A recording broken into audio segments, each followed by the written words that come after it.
ವಿಶ್ವನಾಥ ದತ್ತ, ತಾಯಿ ಭುವನೇಶ್ವರಿ ದೇವಿ. ಜನನ 12/1/1863 ಕೋಲ್ಕತ್ತಾದಲ್ಲಿ ಜನಿಸಿದರು. ಬಾಲ್ಯದ ಹೆಸರು ನರೇಂದ್ರನಾಥ ದತ್ತ. ಗುರು ರಾಮಕೃಷ್ಣ ಪರಮಹಂಸರು. ಪ್ರತಿ ವರ್ಷವೂ ಜನವರಿ 12ರಂದು ರಾಷ್ಟ್ರೀಯ ಯುವ ದಿನಾಚರಣೆಯನ್ನು ಸ್ವಾಮಿ ವಿವೇಕಾನಂದರ ಜನ್ಮದಿನದ ಪ್ರಯುಕ್ತವಾಗಿ ಆಚರಿಸಲಾಗುತ್ತದೆ. ಭಾರತದಲ್ಲಿ 1985ರಲ್ಲಿ ಮೊದಲ ಬಾರಿಗೆ ಈ ದಿನವನ್ನು ಆಚರಿಸಲಾಯಿತು. ಸ್ವಾಮಿ ವಿವೇಕಾನಂದರ ತತ್ವಗಳು, ಅವರ ಬದುಕಿನ ಹಾದಿ, ಆದರ್ಶಗಳು ನಮ್ಮೆಲ್ಲರಿಗೂ ಸ್ಫೂರ್ತಿ.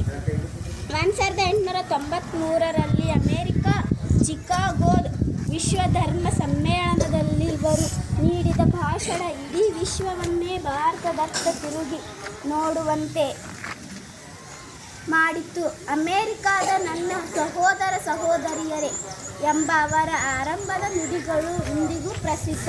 ಪ್ರಮುಖ ಸಂದೇಶ: ಏಳಿ ಎದ್ದೇಳಿ, ಗುರಿ ಮುಟ್ಟುವ ತನಕ ನಿಲ್ಲದಿರಿ. 100 ಬಾರಿಗೆ ಸೋತರೂ ಮತ್ತೊಮ್ಮೆ ಪ್ರಯತ್ನಿಸು. ನಿಮ್ಮ ಮೇಲೆ ನೀವು ನಂಬಿಕೆ ಇಡುವವರಿಗೆ ದೇವರ ಮೇಲೆ ನಂಬಿಕೆ ಬರಲು ಸಾಧ್ಯವಿಲ್ಲ ಎಂಬುದು ಅವರ ನಿಲುವು.